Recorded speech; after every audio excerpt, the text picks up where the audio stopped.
মধ্যপ্রাচ্যের উত্তপ্ত প্রেক্ষাপটে নতুন সংকট তৈরি হয়েছে। ইসরায়েলি বিমান হামলায় ইয়েমেনে হুতি বিদ্রোহীদের সামরিক প্রধান নিহত হয়েছেন। এটি ঘটেছে হুতিদের গুরুত্বপূর্ণ অবস্থান লক্ষ্য করে পরিচালিত এক নিয়ন্ত্রিত হামলার মাধ্যমে। ইসরায়েলের সামরিক সূত্র জানিয়েছেন, হামলা ছিল প্রিসিশন স্ট্রাইক, যার উদ্দেশ্য ছিল হুতি নেতৃত্বকে দুর্বল করা এবং তাদের সামরিক কার্যক্রমকে সীমিত করা।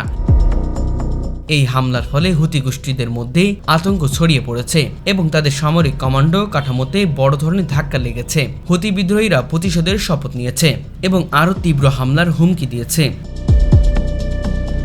ইয়েমেনের স্থানীয় নাগরিকরা আতঙ্কিত হয়ে পড়েছে, কারণ সামরিক অভিযান চলাকালীন বেসামরিক মানুষও প্রাণহানি ঘটতে পারে।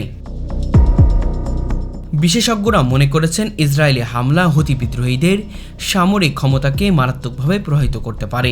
তবে সাম্প্রতিক ইতিহাস দেখিয়েছে হুতিরা দ্রুত পুনর্গঠন এবং প্রতিশোধের প্রস্তুতি নিতে সক্ষম। আঞ্চলিক বিশ্লেষকরা বলেছেন, ইসরায়েলের হামলা শুধু ইয়েমেনের পরিস্থিতি নয়, বরং সৌদি আরব, ইরান ও অন্যান্য পার্শ্ববর্তী দেশের নিরাপত্তা ও কূটনৈতিক ভারসাম্যের উপরও প্রভাব ফেলতে পারে।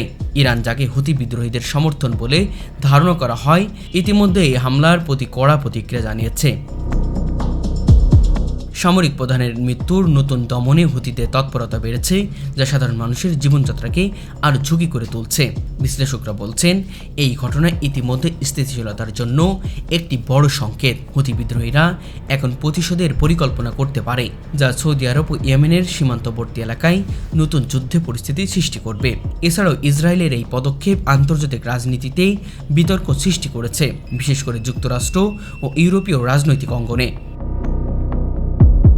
সবশেষে বলা চলে, ইসরায়েলি হামলায় হুতি সামরিক প্রধানের মৃত্যুর মধ্যপ্রাচ্যের ভূ রাজনৈতিক নতুন উত্তেজনার সঞ্চার করেছে। সামরিক, রাজনৈতিক এবং মানবিক প্রভাব মিলিয়ে পরিস্থিতি এখন অত্যন্ত জটিল।